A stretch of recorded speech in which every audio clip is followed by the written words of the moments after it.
The chamber crackled with restless energy, a storm waiting to break. Fluorescent lights hummed overhead, washing the polished wood desks in a sterile glow as camera shutters clicked like impatient insects. Reporters leaned forward in their seats, fingers poised above keyboards, sensing that something combustible was about to ignite. Then it came sharp, guttural, unmistakable. "Stop talking." The words ricocheted through the hearing room like a gunshot. James Comer, his face flushed and eyes narrowed, leaned into the microphone with the force of someone accustomed to command. The sound startled even the veteran aides lining the walls. Aides exchanged startled glances. Pens froze mid-note. From the gallery above came a ripple of gasps, a human intake of breath as if the entire room had been slapped. At the center of it all sat Representative Jasmine Crockett. Her posture never wavered. She didn't flinch, didn't even blink. The fluorescent light caught the slight gleam of her earrings as she turned her head slowly toward the chairman. Where others might have recoiled, Crockett remained a portrait of unshaken composure, back straight, eyes steady, lips pressed into the faintest hint of a knowing smile. Cameras zoomed in, capturing a face that refused to be diminished. Around her, the committee seemed to shrink into uneasy silence. A young staffer dropped a folder, the soft thud echoed like a drum beat in the charged air.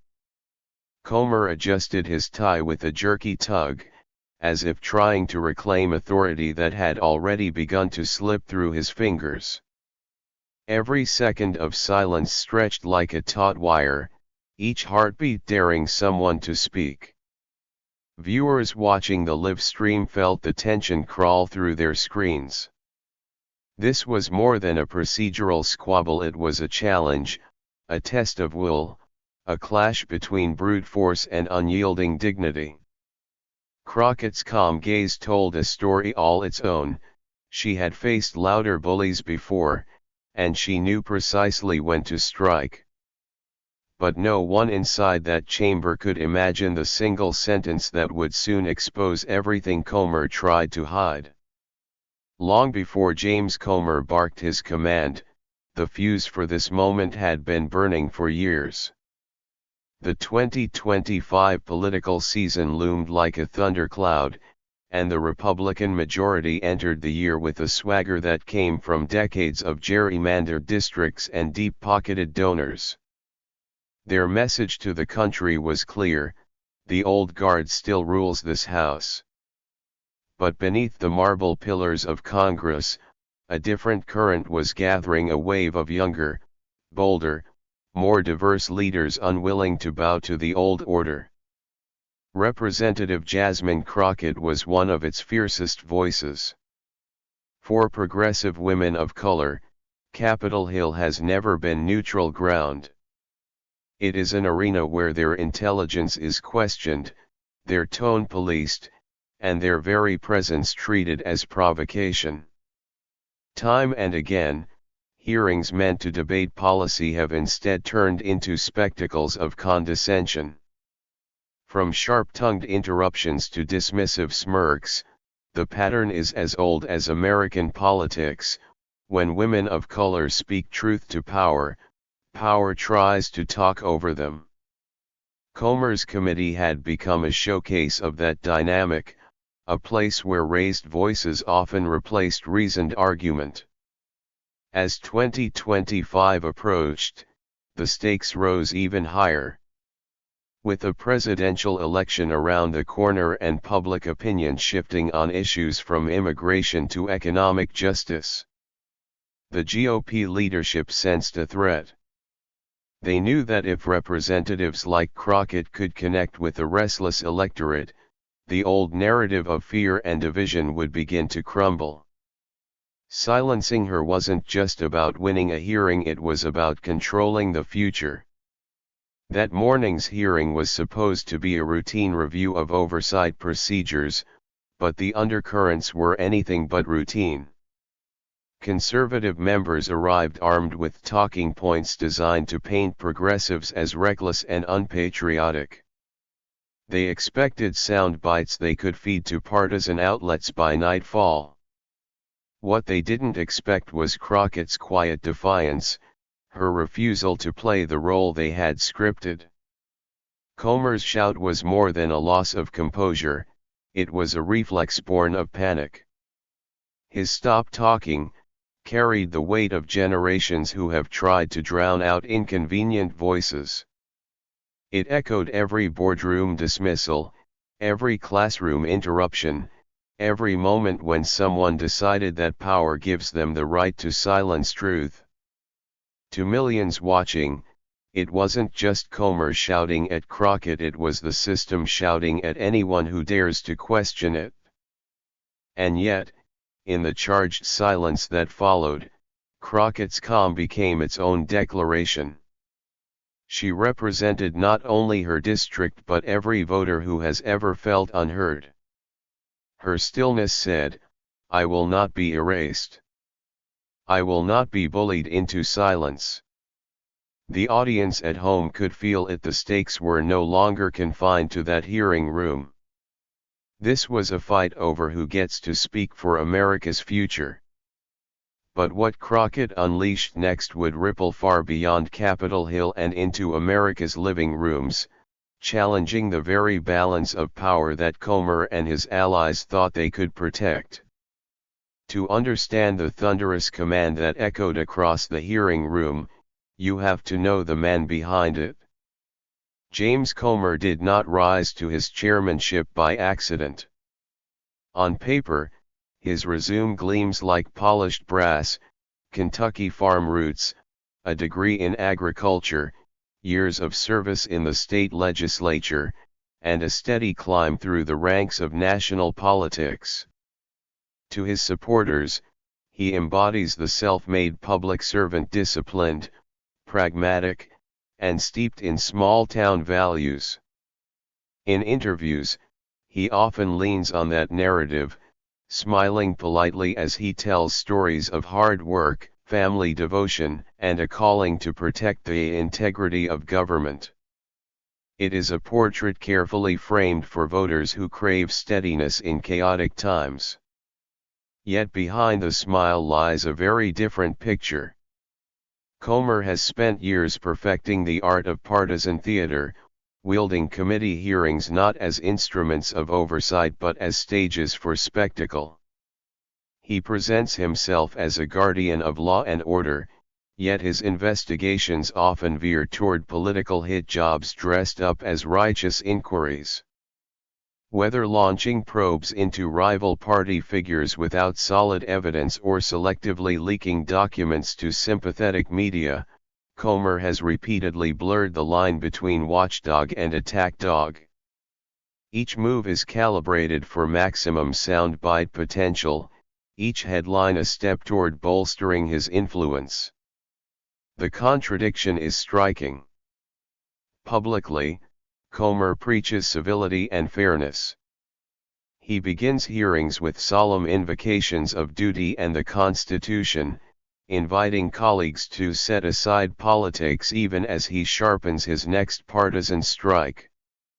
Staffers describe a chairman who speaks softly in private meetings, then pivots to camera-ready outrage when the red light of the network feed blinks on.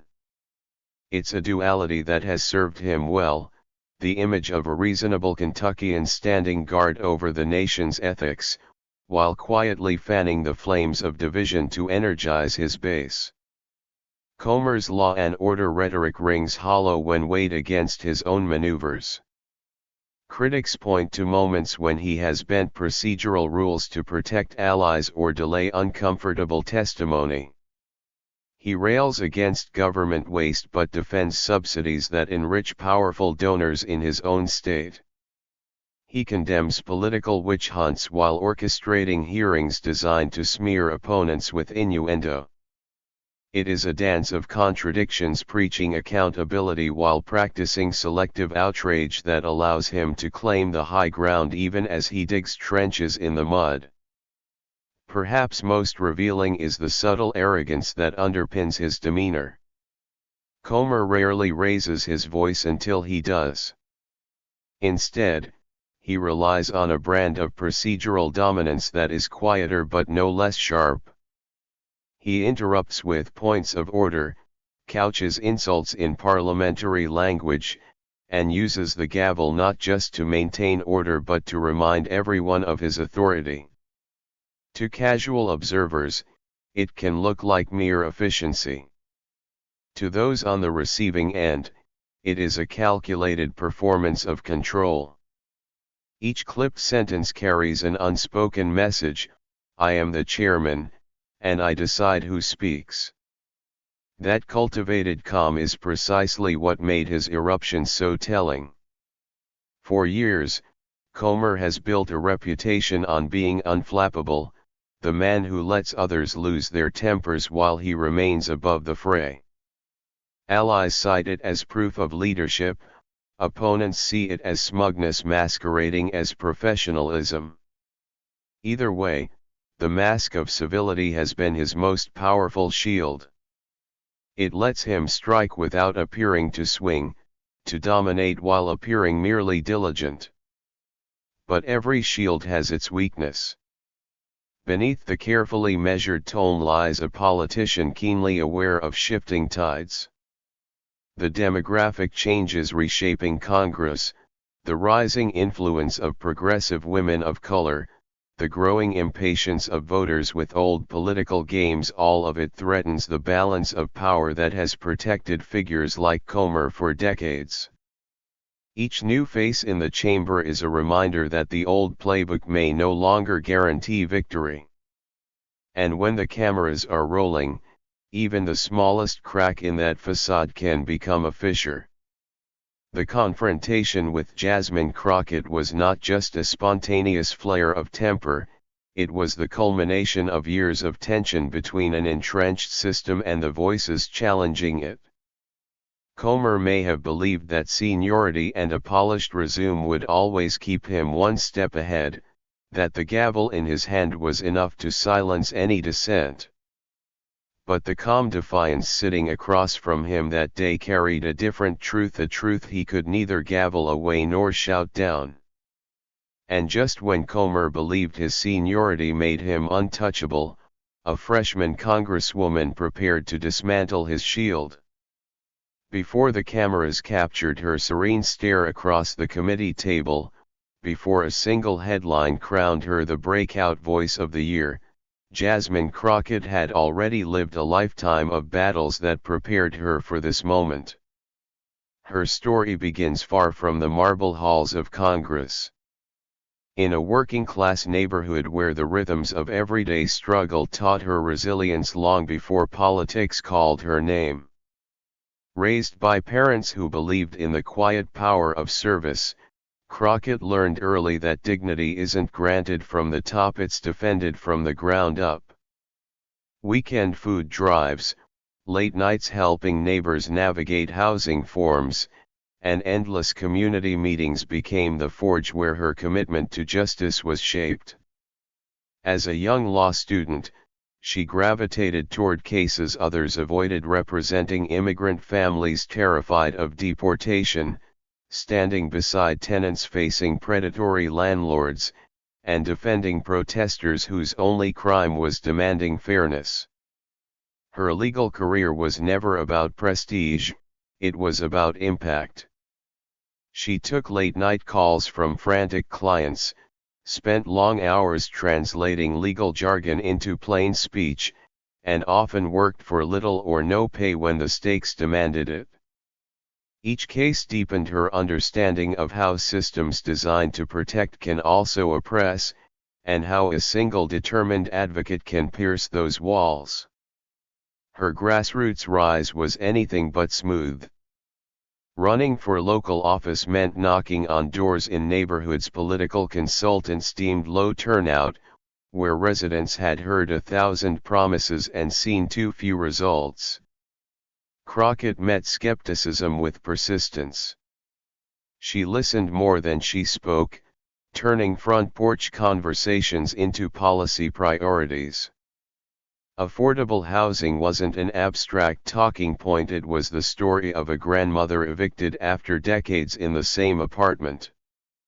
Immigration reform wasn't a debate stage slogan, it was the anxious face of a child translating ICE notices for her parents. By the time she won her first election, she wasn't just a candidate, she was a living bridge between communities long ignored and the corridors of power that claimed to represent them. Personal sacrifice marked every step. Friends remember late-night strategy sessions fueled by vending machine snacks, rent checks delayed so campaign flyers could be printed, and moments when exhaustion threatened to break her resolve. There were threats, 2 anonymous calls, hateful emails, whispers that a black woman speaking unapologetically for immigrants would never survive the rough theater of politics. Each insult became fuel. Each barrier hardened the steel in her spine. And every small victory, from passing a tenant rights ordinance to halting a cruel deportation, became a lesson in how persistence can outlast even the most entrenched opposition. Her calm under fire was no accident.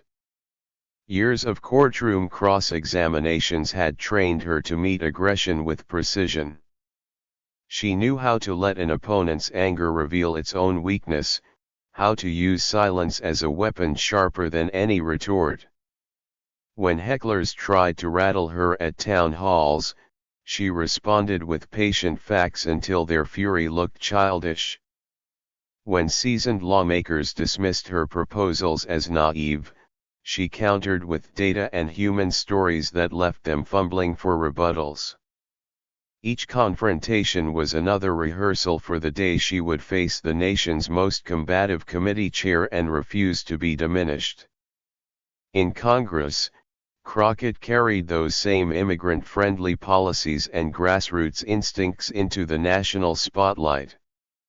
She championed pathways to citizenship, fought for humane border practices, and pushed economic policies that recognized the dignity of work for every family, regardless of origin.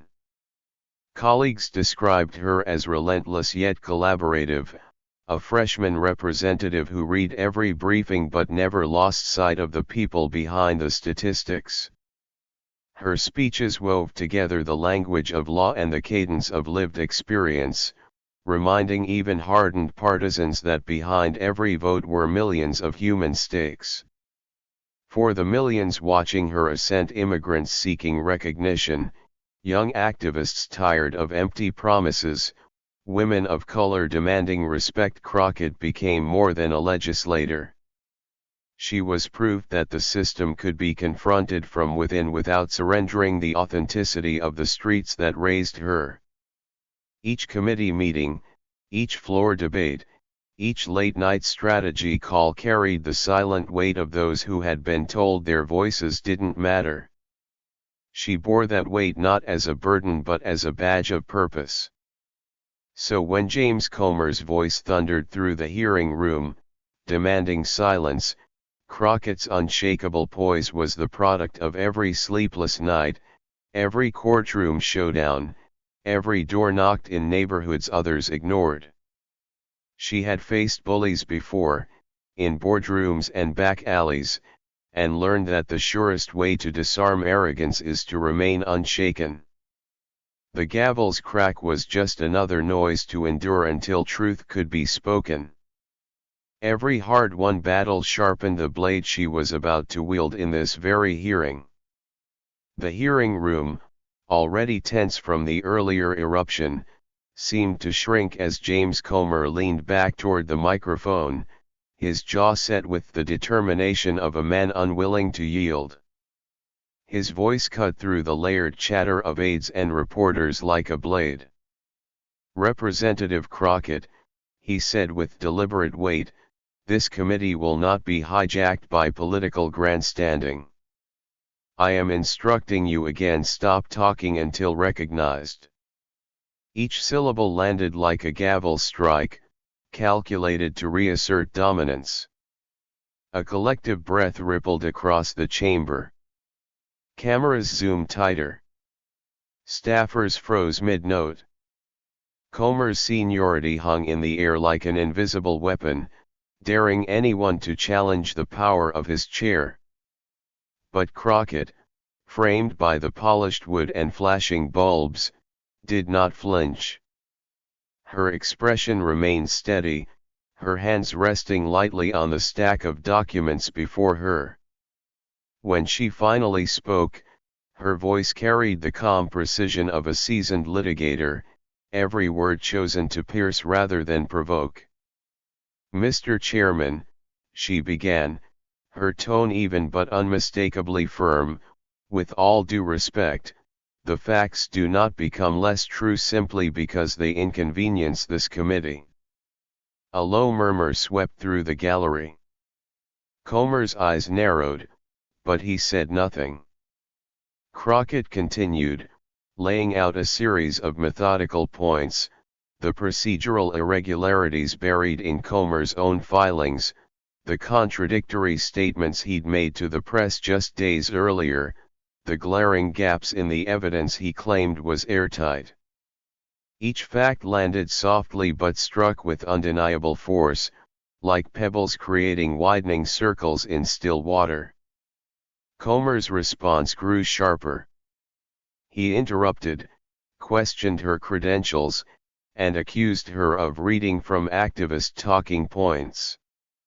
His voice rose in volume, but not in authority. "This is not a courtroom, Congresswoman.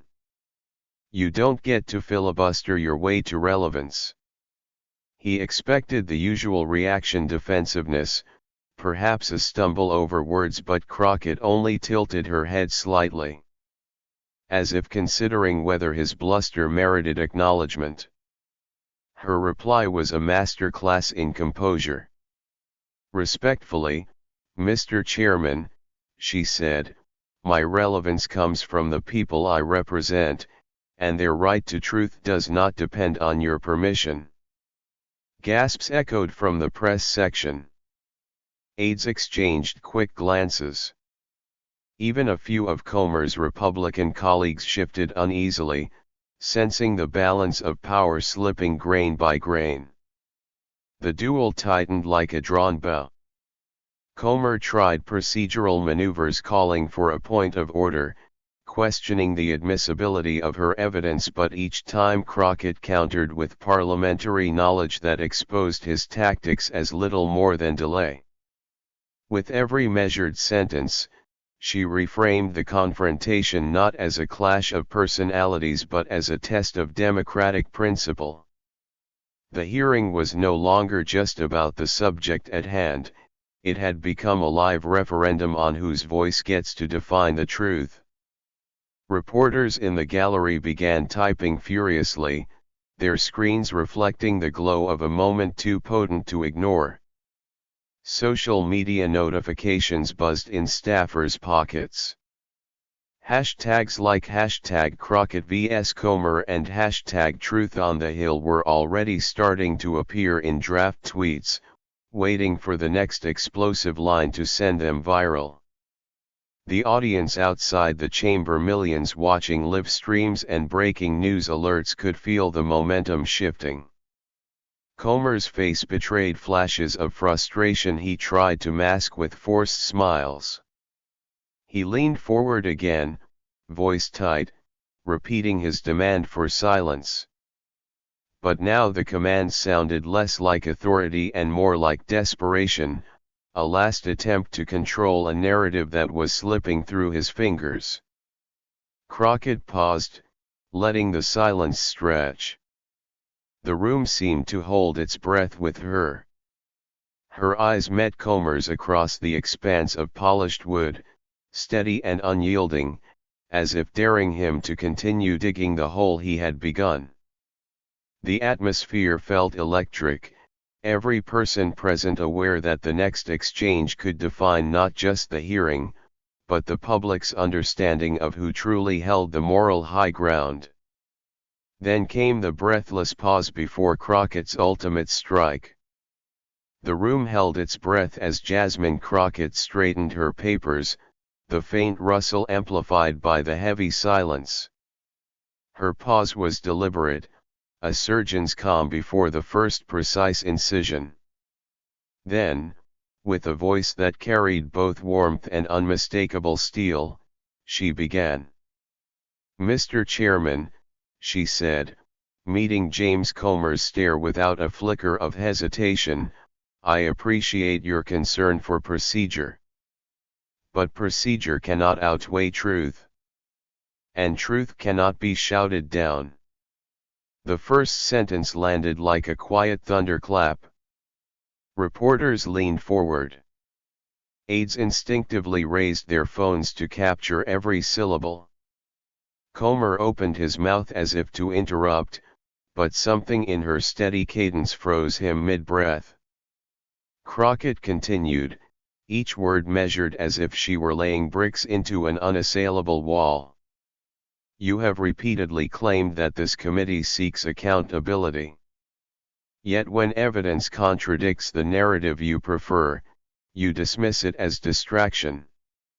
Today, I bring you facts that speak for themselves whether you allow me to finish or not."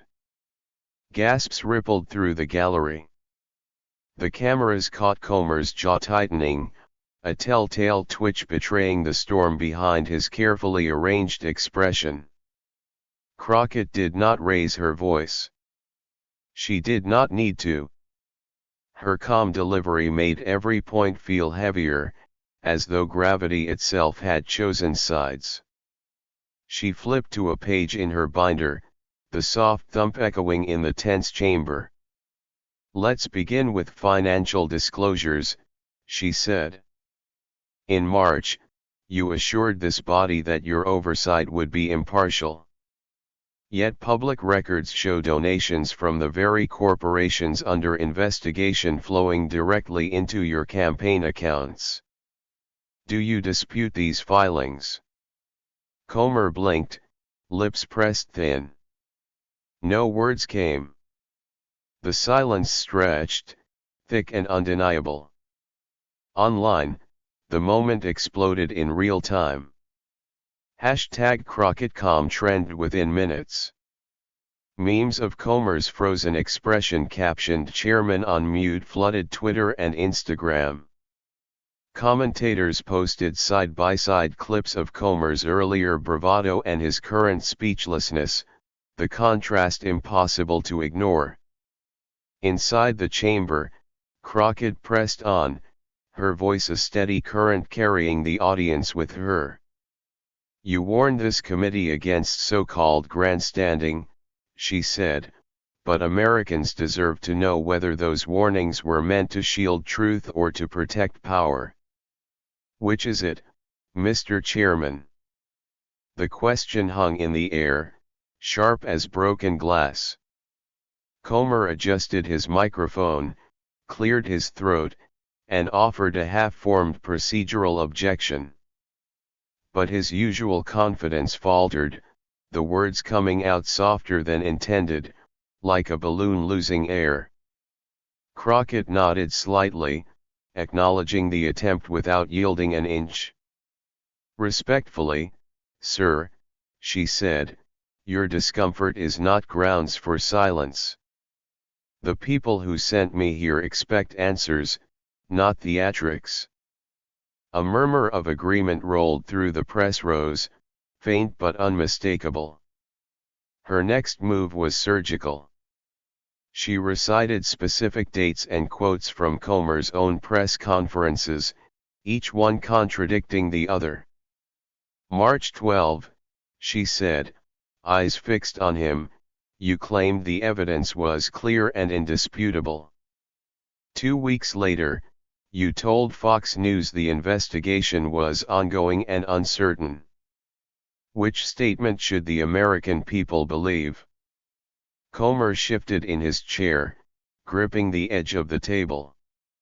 The chamber light seemed to catch the slight sheen of perspiration forming along his temple. Still, he offered no answer. Again the internet surged. TikTok edits looped Crockett's question over dramatic music. Reddit threads dissected every micro-expression, while Facebook comments poured in from viewers who felt they were witnessing more than a committee hearing, they were watching a turning point. Crockett allowed the silence to speak for itself before delivering the next blow. "It's not about me," she said softly, almost tenderly. "It's about the millions of Americans who wonder if their government works for them or for those who can buy influence. They deserve more than noise. They deserve integrity." Even Comer's allies seemed momentarily transfixed, their usual smirks replaced by uneasy stillness. One aide scribbled a note and slid it discreetly toward the chairman, but he barely glanced at it. The cameras caught the moment, a man who had built his career on commanding the room now reduced to a silent observer of his own unraveling. Crockett leaned slightly forward, voice still steady but carrying a quiet force that filled every corner of the chamber. "I will finish my statement," she said, "because the truth does not wait for permission." She then read the final line of her prepared remarks, a simple but devastating summary of the evidence: "Accountability is not a partisan privilege, it is the people's right." For a heartbeat, the room seemed to stop breathing. Reporters froze mid-keystroke. Viewers across the country held their phones a little closer. Comer stared straight ahead, eyes glassy, mouth tight, the silence around him louder than any gavel. On Twitter, hashtags detonated like fireworks. Hashtag Comer exposed vaulted into trending lists. Clips of Crockett's closing line racked up thousands of shares per minute. Influencers, late-night hosts, and political analysts raced to weigh in, a masterclass in poise, one tweet read. "You can't yell over the truth," another declared. Crockett closed her binder with a soft, final snap. The sound was small but felt seismic, like the click of a lock sealing an argument shut.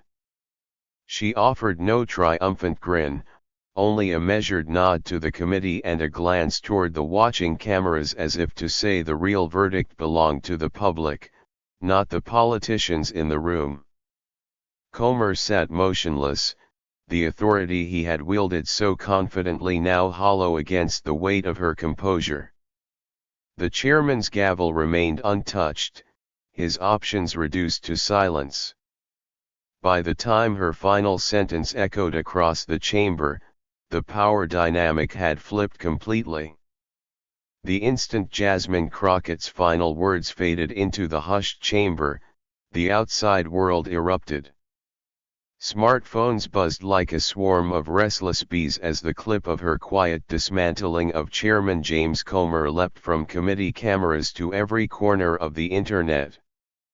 Within minutes, Twitter's trending column turned into a live scoreboard of the confrontation. Hashtag CrockettCom surged past sports scores and celebrity gossip. Hashtag Comer exposed climbed even faster, fueled by late-night political junkies and early-morning news hounds alike. By the time Crockett walked out of the hearing room, her name was the headline on every major platform. Memes came first.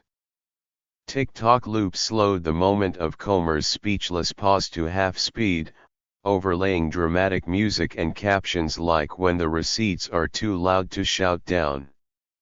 Instagram stories framed Crockett's closing line in bold fonts, "The truth does not wait for permission," set against triumphant soundtracks. Teenagers who had never watched a congressional hearing before were suddenly lip-syncing her words, turning a dry oversight session into a viral anthem of resistance. Cable news scrambled to catch up. Producers ripped up planned rundowns to air the confrontation on repeat. CNN anchors replayed the clip side by side with Comer's earlier declarations, letting viewers draw their own conclusions. MSNBC hosts marveled at Crockett's unflinching tone, calling it a blueprint for fearless oversight. Even traditionally cautious outlets couldn't resist the magnetic pull of the moment. On Fox, commentators tried to frame it as political theater, but the split-screen image of a calm freshman congresswoman and a flustered senior chairman told a different story. Celebrities added rocket fuel to the blaze. Actors, athletes, and pop stars retweeted the clip with fire emojis and words like legend and queen. A Grammy-winning singer posted Crockett's quote as her Instagram bio. A famous late-night comedian interrupted his monologue to declare, "You can't yell stop talking to someone whose every word is a mic drop." The audience roared as he replayed the video, pausing to zoom in on Comer's frozen half-smile. But the most powerful reactions came from everyday Americans. Teachers in small towns posted about showing the clip to civics classes. Retirees in rural communities wrote heartfelt comments about finally feeling represented. Immigrants shared how Crockett's steady insistence on truth mirrored their own struggles to be heard. Comment sections across the political spectrum filled with declarations like "This is what democracy looks like" and finally, "Someone who refuses to be silenced." Inside the Republican camp, panic set in. Staffers leaked reports of frantic late-night calls, hurried strategy sessions, and desperate attempts to reframe the narrative. Talking points were drafted and redrafted, each one weaker than the last as the video continued to spread faster than any press release could contain. Comer's allies floated procedural complaints and obscure parliamentary rules, but none of it stuck. The internet had already rendered its verdict. Pundits sensed a larger shift. Analysts on Sunday shows debated whether this single exchange signaled a new era of political engagement heading into the high-stakes 2025 season. Some framed it as a generational clash, a young, progressive lawmaker armed with facts and composure facing off against the old guard's reliance on bluster. Others called it a cultural pivot, proof that Americans exhausted by shouting matches were hungry for a new style of leadership, fearless, factual, and unflappable. The ripple effects reached beyond Washington. Local activists reported spikes in volunteer sign UPS and donations within hours of the clip going viral. Community groups used Crockett's performance as a rallying cry, posting graphics that read "Don't shout, show up" and "Facts over fury." College students organized watch parties for the next committee hearing, eager to witness the continuation of what some were already calling the Crockett Doctrine. By the week's end, the confrontation had become more than a trending topic, it was a cultural touchstone. Editorials in major newspapers framed it as a warning to politicians who mistake volume for strength. Opinion writers celebrated Crockett's ability to embody both grace and grit, describing her as the calm in democracy's storm. Even skeptics admitted that something had shifted. A veteran columnist wrote, "In an era of viral outrage, Crockett reminded the country that silence can be shattered by a single, steady voice." Through it all, Crockett remained characteristically restrained. She offered no victory lap, issuing only a brief statement thanking constituents for their support and reaffirming her commitment to accountability. That restraint only deepened the impact. The more she refused to gloat, the more her supporters amplified the moment for her. This was more than a meme, it was a reset. As strategists quietly recalibrated their 2025 playbooks, one truth became impossible to ignore: a single courageous exchange had redrawn the battlefield. And in living rooms across America, viewers replayed the clip again and again, sensing that they had just witnessed the first tremor of a political earthquake whose aftershocks were only beginning. When the frenzy of hashtags and headlines finally began to settle, Jasmine Crockett stepped forward not to revel in victory, but to reclaim the deeper meaning behind the spectacle.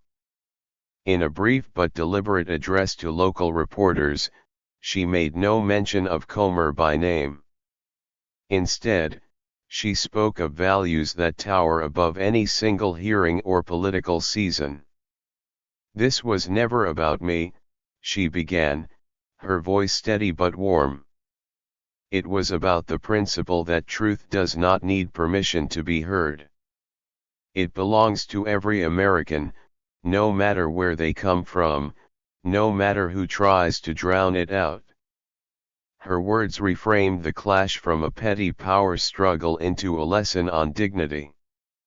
Where Comer had barked orders and wielded procedure like a weapon, Crockett had demonstrated that the quiet force of composure can cut deeper than the sharpest insult.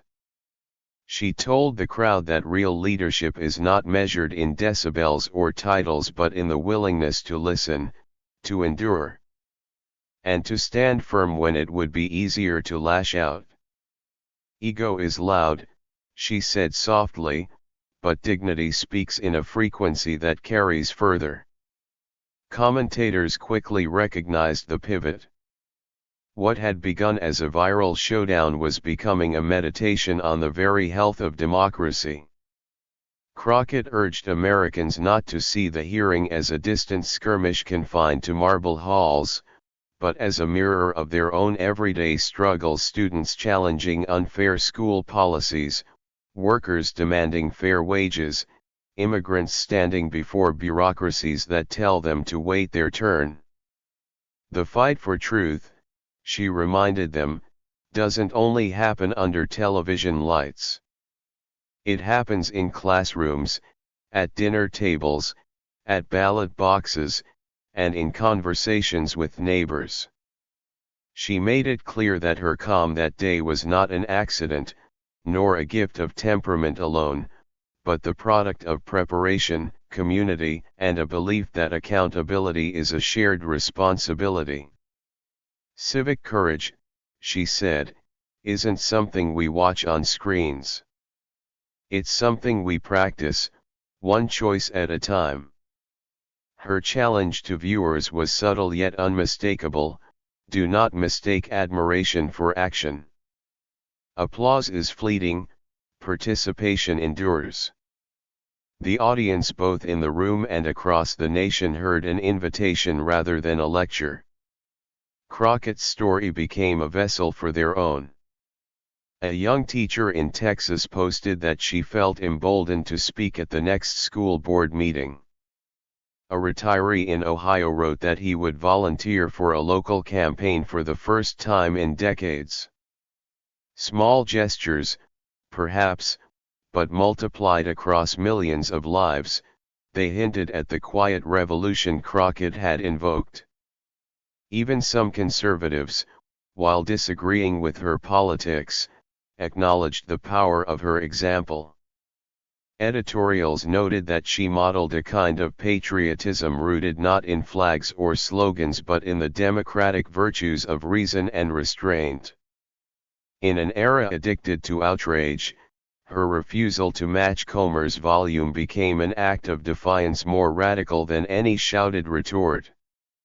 As the cameras packed up and the next news cycle loomed, Crockett offered one final reflection: our republic is strongest when ordinary people decide that no voice is too small to matter.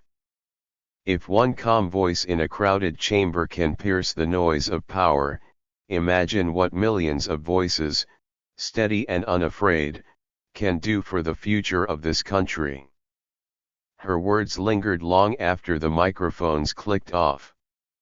They were not just a coda to a dramatic confrontation but a reminder of the nation's unfinished work. In every replay of that hearing, viewers could now see more than a takedown. They could see a blueprint: dignity over ego, truth over theatrics, the patient courage of citizens who refuse to be silenced. And somewhere in that recognition, a quiet conviction took root that America's story is still being written, and each of us holds the pen. The echoes of that single sentence still hang in the air, vibrating across living rooms and phone screens nationwide. What began as a congressional hearing became something far greater: a reminder that dignity, spoken clearly, can cut through the roar of power.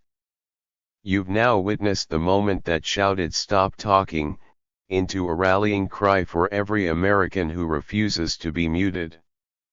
If this clash stirred something in you, anger at arrogance, pride in calm courage, or the simple relief of seeing truth stand its ground, don't let the feeling fade. Share this story with friends and family. Add your voice in the comments below. Tell us where you see courage rising in your own community, and how you plan to stand tall when the noise gets loud. Democracy is not a spectator sport, it lives and breathes through our participation, through every conversation, vote, and choice to stay engaged. The cameras may leave, the hashtags may cool, but the lesson remains: power belongs to those who refuse to be silenced. Be that voice. Carry this moment forward into your next debate, your next ballot, your next act of everyday bravery. Because when one voice speaks truth, the whole room listens.